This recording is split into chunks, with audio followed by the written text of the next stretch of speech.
పడవ పెడతా, గాంధీ తాత విగ్రహం చూపిస్తా, గాంధీ తాత విగ్రహం పెడతావు కదా, నేను విగ్రహం పెడతా, మీరు నెత్తికిన చెందేసి నాకు ఈయన రాటు మేము అట్లా ఇస్తాం. కానీ భూమికి భూమే పాడు చేస్తా అంటే ఎవడిస్తాడు? మా జోలికి ఇంతవరకు రాలే, అబద్ధం ఆడొద్దు బిడ్డ. ఈయనే సెదలు తల్లినాడు తలిగిన మాకు. ఎందుకో మరి మా అత్తమామ గుట్టిండో ఏమో అడ్డంకి ఇట్లా, మా తాత ముత్తాతలకు ఇట్లా పుట్టిండో ఏమో. మరి ఇంత కట్టడి చేసి అయినా ఒకవేళ మీరు గట్టిగా మేము ఇయ్యమని కూర్చుంటే జీరో వాల్యూ చేస్తాడు, రూపాయి కూడా ఇయ్యాడట. అయ్యకపోయి పెద్దగా అన్నాడు, రూపాయి ఎందుకు ఇయ్యాడు? ఎవరమ్మ మిండే సొమ్ము, ఎవరమ్మ మిండే సొమ్ము అంటే ఇయ్యాడు. నువ్వు రాజ్యం వెళ్తున్నావు, నాకు ఓటు వేయండి, నన్ను గెలిపిండ్రు అంటే అది ఓకే.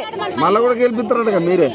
మేమా గెలిపిస్తాం, ఇప్పుడు మమ్మల్ని గెలిపిస్తే మేము గెలిపిస్తాం. ఓట్లు వేస్తారట మళ్ళా? వేయమని ఎవరు వేస్తారేమో వెయ్యం, ఆయన మేలు చూసుకోవాలని వేయమని. మొన్న వేసిరా? మేము వేయలే. ఎందుకు ముందే తెలుసా మీకు? వెయ్యం మేము మొన్న వేయలే, ఆయనకి వేయనే.